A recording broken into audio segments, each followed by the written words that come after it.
Hello and welcome to First Light's How To series. Today we're going to be looking at pointing.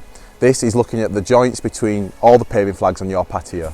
So we're going to have a look at the mix, the consistency, how we apply it, and also how we strike it off, which is smoothing the mortar off at the end so that your patio stays nice and clean. So we're at a site here in Guiseley where we've just laid a patio and we're about to do the pointing mix. So we're going to go through the mix and also how to get the consistency just right so that we can use it and it works with these pointing guns. These are great because it means we can get a real accurate fill on the joint and it doesn't go all over the patio. So let's go and have a look how we do this. So this is the mix that we use. We use 3 parts building sand, which is a soft yellow, to 1 part cement. It's really important that when we do this, we use it out of sealed bags because we don't want anything that's going to block these tubes. If you use it out of large bags, sometimes you get bits of grit in there and that's going to ruin your mix. So really important we use it out of sealed bags and we'll get the right mix. So here you can see the consistency of the mix. We want to make sure it's not too dry. If it's too dry, it won't go through the guns. And if it's too wet, the strength of the cement won't be any good.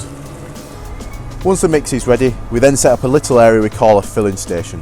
This is somewhere that's got something on the ground to protect it and somewhere we can stand and fill the tubes so that we're not getting gear everywhere. It's really important this station is set up at the start of every time you do it. So this is how we fill our tubes. Keeping everything nice and clean, keeping the tube nice and tidy so nothing can fall off and splatter on the patio. Once we've done this, we insert it into the gun and then we're good to start pointing. So this is a patio that we've completed and now we're going to start pointing it. So if you watch Oliver's technique, you can see how we can keep things nice and clean and just get the pointing into the joints.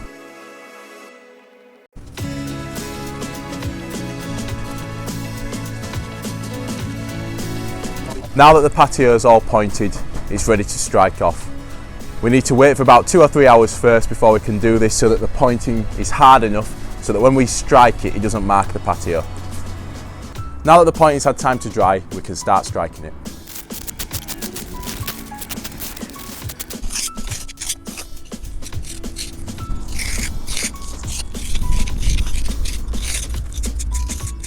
Now the pointing has been struck off, we can now blow the excess mortar away, making sure we don't blow it into borders or into a lawn or something like that.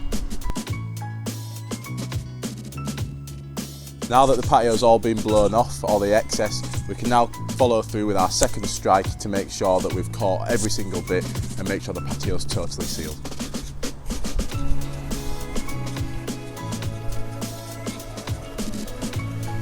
Now we've gone over for the second time with the pointing trowels, we've got a beautiful finish on this patio, we've got no stains anywhere and this patio is going to last for a long time despite the British weather.